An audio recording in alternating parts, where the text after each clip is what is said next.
مرحبا يا نور عيني مرحبا مرحبا. السلام عليكم ورحمة الله وبركاته. وعليكم السلام ورحمة الله وبركاته. بسم الله الرحمن الرحيم. الحمد لله رب العالمين والعاقبة للمتقين ولا عدوان إلا على الظالمين، والصلاة والسلام على أشرف الأنبياء والمرسلين سيدنا ومولانا محمد وعلى آله وأصحابه المجاهدين الطاهرين. أما بعد. Saudara-saudara kaum muslimin rahimakumullah. Salah satu kelebihan makhluk bernama manusia, yaitu bahwa Allah Subhanahu wa ta'ala menghiasi hidup manusia ini dengan syahwat atau yang lazimnya kita sebut sebagai hawa nafsu. Inilah tenaga yang merupakan daya dorong yang melahirkan dinamika dalam kehidupan manusia, yang menyebabkan terus-menerus terjadinya perkembangan dalam sejarah peradaban dan kehidupan manusia. Hawa nafsu bisa melambungkan seseorang kepada puncak kejayaan, dan hawa nafsu dapat menenggelamkan seseorang ke dasar jurang kehancuran yang paling dalam. Pada surah Ali Imran ayat 14, Allah Subhanahu wa ta'ala berfirman, A'udzu billahi minasyaitonir rajim. Zuyyina lin-nasi hubbus syahawati minan nisa'i wal banin والقناطير المقنطرة من الذهب والفضة والخيل المسومة والأنعام والحرث ذلك متاع الحياة الدنيا والله عنده حسن المآب. Mari kita perhatikan ayat ini lebih dekat lagi. Allah Subhanahu wa ta'ala menjelaskan, Zuyyina lin-nasi hubbus syahawat. Makhluk manusia itu dihiasi dengan hawa nafsu. Dengan kata lain, hawa nafsu adalah perhiasan. Manusia tanpa hawa nafsu sama saja dengan orang yang tidak berhias, monoton, tidak mempunyai perkembangan dalam gerak kehidupannya. Tetapi kalau hawa nafsu adalah perhiasan, maka jika kita berbicara soal perhiasan, ada dua hal yang harus menjadi catatan pokok. Pertama, kapan satu perhiasan boleh kita pakai? Yang kedua, di mana perhiasan itu harus kita pakai? Kalau saudara berdandan rapi, pakai sepatu dengan kaos kaki, celana, jas, pakai dasi segala macam, tapi itu saudara lakukan pada saat saudara akan pergi ke WC, maka saudara sudah memakai perhiasan tidak pada waktu yang tepat. Begitupun sebaliknya, kalau jam tangan saudara pakai di kaki, kopiah saudara pasang di kaki, lalu sepatu naik ke atas jidat, maka saudara memakai perhiasan tidak pada tempatnya yang tepat. Demikian juga sifat yang bernama nafsu. Kapan dia boleh diperturutkan, di mana dia boleh disalurkan, adalah tugas daripada agama untuk mengatur syahwat atau hawa nafsu. Lihatlah kehidupan malaikat. Malaikat makhluk yang diciptakan Allah tanpa hawa nafsu. Maka kehidupan malaikat monoton. Malaikat tidak mempunyai peradaban dan kebudayaan. Malaikat adalah makhluk yang secara instingtif diciptakan untuk berbakti, tidak punya alternatif atau pilihan lain. Saudara lihat, ada malaikat yang sejak diciptakan diperintahkan untuk sujud, sujud saja sampai sekarang, enggak bangun-bangun. Ada malaikat yang sejak diciptakan diperintahkan untuk tasbih, tasbih saja, yang lain tidak. Ada malaikat yang sejak diciptakan diperintahkan mencabut nyawa, nyawa saja urusannya, yang lain tidak.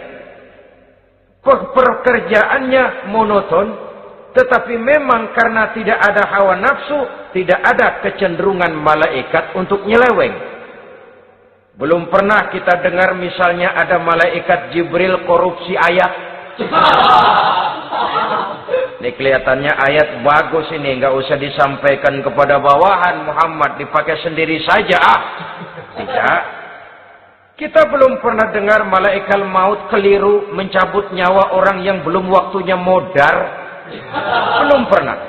Malaikat itu ibadun mukramun, la ya'sunallaha fima amarahum wa yaf'aluna ma yu'marun. Maka kehidupan malaikat adalah monoton. Dinamika tidak ada, peradaban dan kebudayaan juga tidak ada. Andai kata bumi dan seluruh isinya diserahkan kepada malaikat untuk mengisinya, barangkali saudara tidak akan pernah kenal jembatan Semanggi, saudara tidak akan pernah kenal Monas, gedung-gedung bertingkat, gedung-gedung pencakar langit. Semua yang menggerakkan itu adalah karena manusia mempunyai hawa nafsu. Nah, kemudian pada kalimat berikutnya Allah memberikan rincian. Apa nafsu kepada apa yang paling menonjol dalam kehidupan manusia itu? Pertama, minan nisa, hawa nafsu kepada perempuan. Ini tentu yang ditujukan laki-laki. Dimanapun saja makhluk bernama laki-laki, kalau dia normal, tidak impoten, mesti suka kepada perempuan. Itu wajar, bin pantas alias normal. Tetapi tadi saya katakan di awal, nafsu kepada perempuan adalah perhiasan. Kapan makainya, di mana makainya, itulah tugas agama memberikan tuntunan dan aturan. Saudara-saudara kaum muslimin rahimakumullah, nafsu kepada wanita dapat mengantarkan seseorang kepada puncak kejayaan, tapi nafsu kepada wanita bisa menenggelamkan seseorang ke jurang kehancuran. Bergantung kepada latar belakang apa yang mendorong timbulnya syahwat tadi. Dengan kata lain, motivasi syahwat tadi digerakkan oleh iman dan ketakwaan, atau semata-mata karena memang syahwat yang merupakan kendaraan iblis. Penyelewengan pertama yang terjadi dalam sejarah kehidupan manusia adalah penyelewengan yang dilakukan oleh Nabi Adam alaihi salam pada saat ia memetik buah khuldi. Kenapa itu dilakukan oleh Nabi Adam? Karena terdorong oleh rasa sayang dan cinta kepada istrinya Hawa. Sebenarnya Hawa lah yang merajuk, Siti Hawa lah yang membujuk, dan Nabi Adam oleh karena syahwatnya kepada istrinya memperturutkan bujukan Siti Hawa itu. Peristiwa Nabi Adam ribuan tahun yang lalu akan terus relevan sampai ke zaman kita sekarang ini. Berapa banyak orang-orang yang karena terlalu ingin menyenangkan istrinya, lalu tidak segan-segan melakukan perbuatan yang menyimpang, baik itu merugikan orang lain, merugikan masyarakat, bahkan merugikan bangsa dan negaranya. Seorang pedagang tidak akan segan-segan menipu. Sebaliknya pun begitu. Tidak jarang wanita di dalam kelemahannya bisa menenggelamkan dunia. Seorang suami yang jujur, polos, lugu, sederhana bisa jadi koruptor ulung karena didorong-dorong oleh istrinya. Istrinya barangkali bisa saja dibakar-bakar oleh tetangganya. Suaminya jujur, sederhana, kepala bagian, tempatnya basah, tapi melarat. Istri rupanya tidak sabar melihat gaya hidup yang makin konsumtif, persaingan yang makin tajam. Suaminya dikipas-kipasin. Kata istrinya, bang, tetangga sebelah kita lakinya pegawai kecil, bang, tapi gelangnya kayak pelek beca. Abang ini kepala bagian tidak bisa membelikan saya macam itu, percumalah. Kata suaminya, ya bagaimana bu, gaji saya cuma segitu-gitunya. Ya namanya kepala bagian, apaan, kayak sabet dulu. Kalau sudah berpikir ke arah ini, artinya sudah ngipasi suaminya untuk melakukan tindakan yang tidak wajar. Saudara-saudara kaum muslimin rahimakumullah, sejak zaman klasik sampai kepada zaman kita sekarang ini, kita melihat kecenderungan syahwat kepada wanita ini. Julius Caesar yang katanya gagah perkasa, ternyata tunduk di bawah kaki Cleopatra. Napoleon Bonaparte, the Lion of Europe, singa daratan Eropa, luas kekuasaannya, gagah perkasa tentaranya, kepada siapa dia tunduk? Ke bawah kakinya Margaret Josephine. Demikianlah di zaman kita sekarang, kita melihat di Jepang, betapa Perdana Menteri Uno didesak mengundurkan diri dari jabatan Perdana Menterinya oleh karena terlibat skandal dengan geisha. Kita juga melihat di Amerika, betapa Senator Gary Hart dari Partai Demokrat yang masih muda, jenius, diharapkan masa depan Amerika lahir dari tangannya, terpaksa mengundurkan diri dari calon presiden oleh karena terlibat skandal dengan Donna Rice. Kita juga menyaksikan betapa parlemen dan kabinet di Inggris sempat geger oleh karena skandal Pamela Bordes, pelacur kelas kakap yang melanglang buana mencari sasaran-sasaran kakap. Ini adalah kisah kejatuhan yang diakibatkan oleh hubbus syahawat minan nisa. Oleh karenanya benar jika Nabi kita menyatakan an-nisa'u imadul bilad, wanita adalah tiang negara. Jikalau baik wanita, baik negara. Jikalau rusak wanita, hancur negara. Kalau syahwat kepada wanita cuma semata-mata karena syahwat, maka seorang laki-laki akan memandang wanita cuma sekedar alat pemuas hawa nafsu. Nilainya rendah.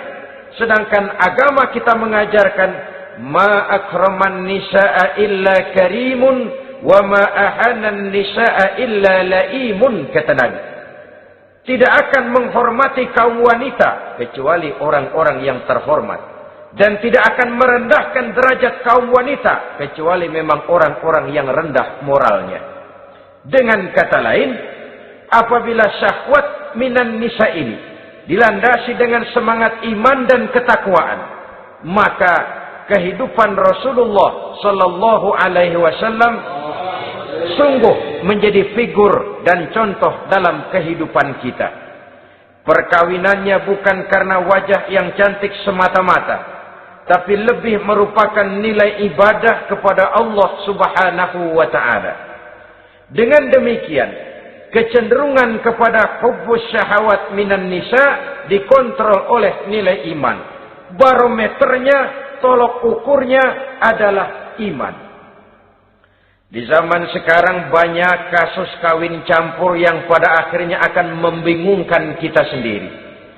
Padahal Al-Quran secara jelas dan tegas memberikan bimbingan. Orang itu kalau sudah, kata Imam Syafi'i, wa ainur ridha an kulli aibin kalilatun kama anna aina suhti tubdil masawiya. Mata kalau dibalut cinta dia buta terhadap nista, tapi mata kalau dibalut benci hanya melihat yang keji-keji saja. Biasanya cinta kepada wanita memang bisa menimbulkan dorongan yang positif, tapi juga bisa membuat seseorang buta sama sekali. Dorongan yang positif paling kurang dari segi penampilan.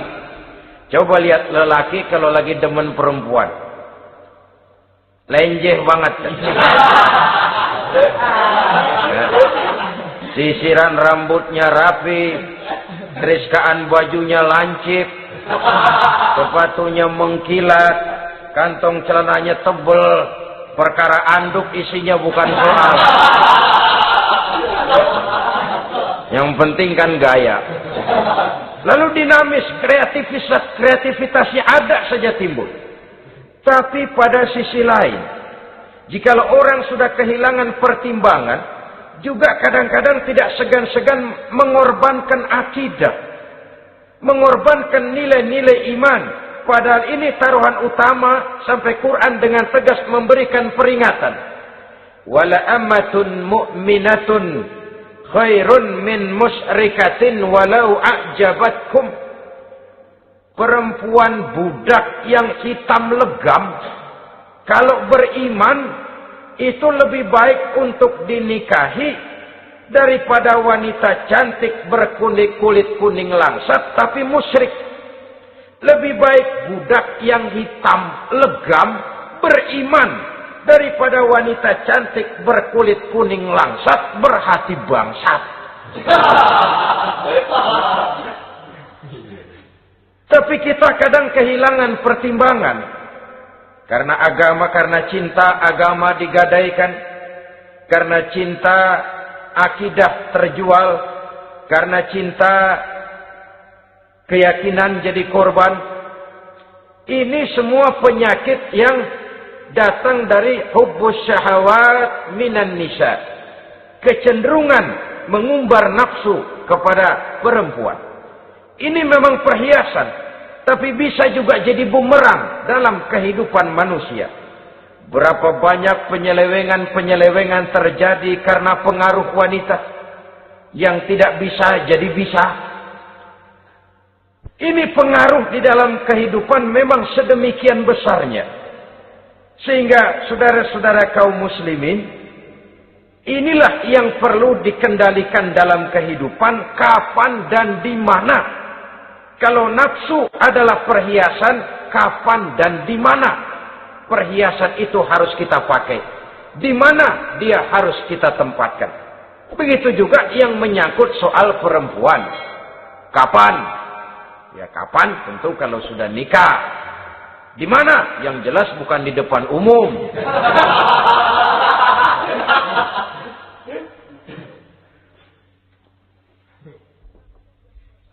Ini nafsu yang pertama, minan nisa. Yang kedua, wal banin. Dihiasi juga manusia dengan kecintaan kepada banin. Makna banin di sini al-aulad, anak-anak laki. Kenapa disebut banin, anak-anak laki? Karena pertama, sering anak laki itu lebih jadi kebanggaan buat orang tuanya ketimbang anak perempuan. Sebabnya apa? Pertama, faktor nasab. Silsilah lebih kuat kepada laki-laki ketimbang perempuan. Yang kedua, faktor cita-cita. Orang tua kalau punya anak laki-laki, cita-citanya panjang. Nak, kau nanti jadi dokter ya. Nak, jadi insinyur ya. Nak, jadi pilot ya. Nak, jadi pengusaha ya. Nak, jadi presiden ya. Tapi kalau dia punya anak perempuan, paling, ya nak, mudah-mudahan nanti kamu dapat jodoh orang baik, nak. Dapat jodoh orang soleh. Saudara-saudara, yang ketiga, anak perempuan itu kalau sudah berkeluarga, biasanya pindah kepada lingkungan keluarga lain. Sehingga orang berkata, punya anak perempuan banyak sebenarnya seperti agen. Artinya ada yang mau bawa, kan begitu. Ada yang minta, ambil. Ada yang berminat, buntel. Paling dia nengokin orang tuanya ya lebaran. Ya syukur kalau sebulan sekali atau seminggu sekali. Tapi minimnya kan lebaran.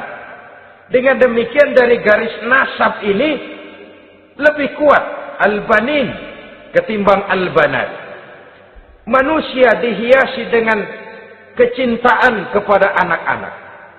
Sering karena terlalu cinta kepada anak, kita menjerumuskan anak. Terlalu sayang kepada anak, segala maunya kita perturutkan tanpa kendali dan kendala. Akhirnya sifat yang demikian itu malah mendorong anak untuk manja, tidak percaya kepada kemampuan yang dimilikinya, selalu mengandalkan kepada kebesaran, kemampuan daripada orang-orang yang dibanggakannya itu. Dan dalam kondisi demikian, kedewasaan dan tanggung jawabnya akan lambat berkembang. Maka Allah Subhanahu wa ta'ala memperingatkan bahwa harta dan anak bisa menjadi fitnah. Dalam ayat lain Allah juga memperingatkan, ya ayyuhalladzina amanu la tulhikum amwalukum wa auladukum an dzikrillah. Wahai orang-orang yang beriman, jangan sampai hartamu dan anak-anakmu memalingkan kamu daripada mengingat Allah. Jangan sampai kesibukanmu kepada anak dan harta benda menyebabkan kamu sampai lupa mengingat Allah Subhanahu wa ta'ala. Berapa banyak manusia yang tenggelam dengan melupakan Allah, jauh dari agama, jauh dari tuntunan syariat, oleh karena disibukkan oleh persoalan anak dan persoalan harta benda. Maka satu-satunya jalan, jikalau kita tidak ingin anak kita sampai memalingkan kita daripada mengingat Allah, nilai-nilai keimanan harus ditanamkan kepada mereka sedini mungkin. Dengan bekal ini, maka mereka, anak-anak kita, insya Allah tidak akan membuat kita orang-orang tua ini berpaling daripada mengingat Allah, berpaling daripada kehidupan beragama. Memang karena anaklah kita orang tua peras keringat banting tulang, pergi pagi pulang sore cari nafkah. Karena anaklah kita orang tua kepala jadi kaki, kaki jadi kepala. Asal mereka bisa menikmati hari depan yang lebih baik dari yang kita nikmati sekarang ini. Tapi berapa banyak juga orang-orang tua yang tidak sadar akan amanah berupa anak ini. Mereka lalai, mereka bersikap masa bodoh, padahal tidak akan ada yang tidak dipertanggungjawabkan di hadapan Allah Subhanahu wa ta'ala. Orang tua bisa mendapat pensiunan pahala kalau anaknya tumbuh menjadi anak yang soleh.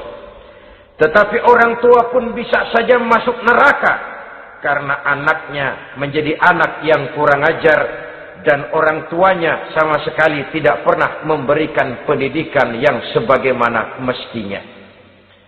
Saudara-saudara kaum muslimin rahimakumullah, kita tentu berharap memperoleh pensiunan pahala dan bukan mendapat tambahan dosa dari kekurang ajaran anak-anak kita akibat kita sebagai orang tuanya tidak pernah mau mendidik mereka.